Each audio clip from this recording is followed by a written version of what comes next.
Future సిటీలో land కొనాలని ఆలోచిస్తున్నారా? అయితే వెంటనే మాకు కాల్ చేసి పూర్తి వివరాలు తెలుసుకోండి. నమస్తే రమగారు. నమస్తే జయ. రమగారు, మనము కార్తీక మాసం సందర్భంగా ద్వాదశ జ్యోతిర్లింగాల గురించి మాట్లాడుకుంటున్నాం. ఒక్కో జ్యోతిర్లింగం, ఆ స్థల పురాణం, ఆలయ పురాణం మొత్తం చెప్పుకుంటూ ఉన్నాం కదా. ఇప్పుడు ఏం చెప్పబోతున్నారు? ఐదోది పరళ్యాం వైద్యనాథంచ అని చెప్తారు. ఈ పరళ్యాంలో ప్రజ్వల్యాం వైద్యనాథంచ అని చెప్పే పాఠభేదాలు కూడా కనపడతాయి. ఈ వైద్యనాథ జ్యోతిర్లింగం సాధారణంగా మనం చెప్పుకునేది ఈ పరళి అంటే ఏమో మహారాష్ట్రలో ఉంది.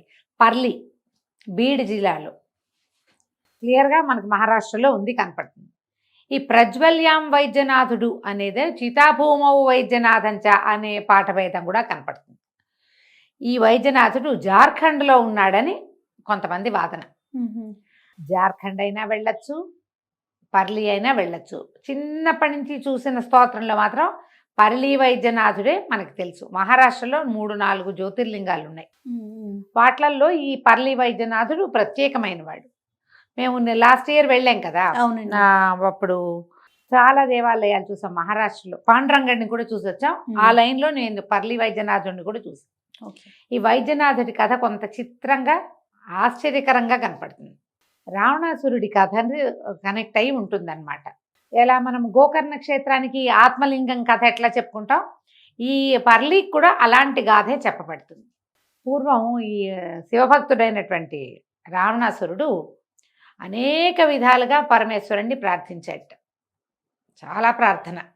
ఏమిటి, నేను భక్తుడిని, నేను లంకలో ఉన్నాను, నా దైవం ఈయన ప్రత్యక్ష దైవంగా ఉండవలసిన వాడు కైలాసంలో ఉన్నాడు, నా దగ్గరే ఉండాలి పరమేశ్వరుడని కోరుకున్నాడు. కోరుకుని ఆయన చాలా తపస్సు చేశాడు. పరమేశ్వరుడు ప్రత్యక్షం కాలేదట. రాకపోతే ఇతను ఏం చేశాడు, హోమం గుండాన్ని ఏర్పరచుకుని ఒక్కొక్క తల నరికి వేశాడట. దాంట్లో తలల్ని ఆహుతి చేశాడు. తన తలల్ని సమర్పించాడు హోమంలో. 9 తలలు సమర్పించేశాడు. 10వ తల సమర్పించబోయేసరికి పరమేశ్వరుడు ప్రత్యక్షమయ్యాడు. ఈ తెగినెత్తురోడుతున్న అతని శిరస్సులని వైద్యం చేసి నయం చేశాడు. ఆయన ముట్టుకుని అతన్ని ఎవరు, పరమేశ్వరుడు ప్రత్యక్షమై ఆయన సంతోషపెట్టాడు. అప్పుడు రావణాసురుడు పరిపరి విధాలుగా ప్రార్థించి, నువ్వు నాతోటి ఉండమని అడిగితే నేను ఇక్కడి నుంచి రాలేను, కైలాసంలో ఇప్పుడు నా కుటుంబం అంతా ఇక్కడే, ప్రమథగణాలు ఇక్కడే ఉన్నాయి, గణాలన్నీ వచ్చి అక్కడ ఉండే అవకాశం లేదు, కాబట్టి నాకు బదులుగా నా ఆత్మలింగాన్ని ఇస్తానని ఆత్మలింగాన్ని రావణాసురుడి చేతిలో పెట్టారు. పెడితే రావణాసురుడు కైలాసం నుంచి తిరిగి వస్తూ తెచ్చుకున్నాడు.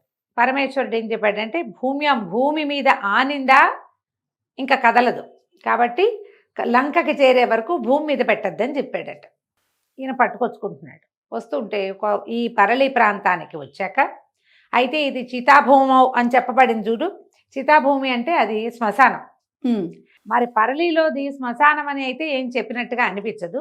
ఒక శ్మశాన వాటిక దగ్గరకు వచ్చేసరికల్లా ఆయనకి మూత్ర విసర్జన చేయవలసి వచ్చింది. ఈ ఆత్మలింగం చేత్తో పుచ్చుకుని ఈ పని ఎట్లా చేస్తానని అటు ఇటు చూసి ఒక గొల్ల పిల్లవాడు ఒకడు కనపడితే, గొడ్లు కాసుకుంటున్నవాడు, గణపతి అని చెప్పరు కథలో, సాధారణ మానవ బాలుడికే ఒక 5 నిమిషాలు పట్టుకోమని 2 నిమిషాలని పిల్లవాడి చేతిలో పెట్టాడు.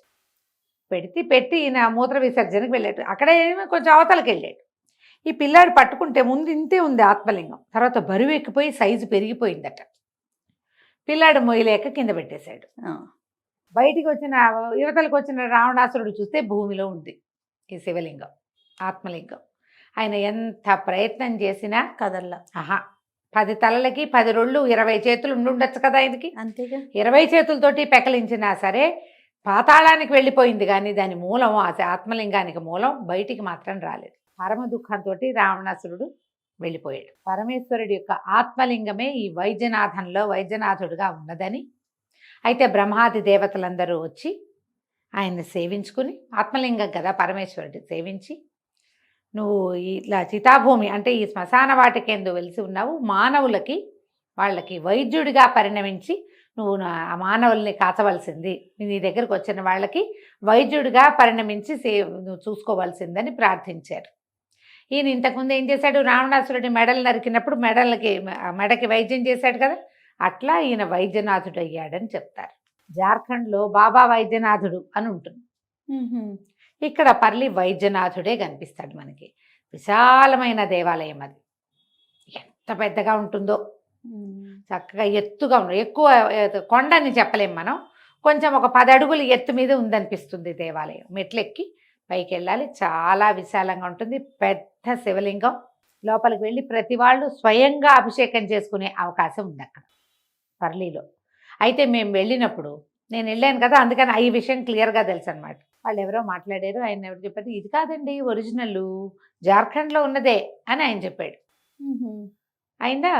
మేము ఇక్కడ మాట్లాడినప్పుడు పర్లీలో ఉన్న వైద్యనాథుడే నిజమైన వైద్యనాథుడు అని, అక్కడికే వెళ్ళాలని ఇక్కడ ఒకళ్ళు చెప్పారు. సో భిన్నాభిప్రాయాలు ఉన్నాయి. కానీ మహారాష్ట్రలో మాత్రం జ్యోతిర్లింగాల లెక్కలో ఈ పర్లీ వైద్యనాథుడు 5వ జ్యోతిర్లింగంగా ప్రత్యేకంగా చెప్పబడతాడు. ఈయన రావణుడి కోరిక మీద భూమి మీదకి వచ్చిన వాడని ప్రతీతి. అదే ఆయన్ని దర్శిస్తే ఆరోగ్యం బాగుపడుతుంది అని చెప్పారు.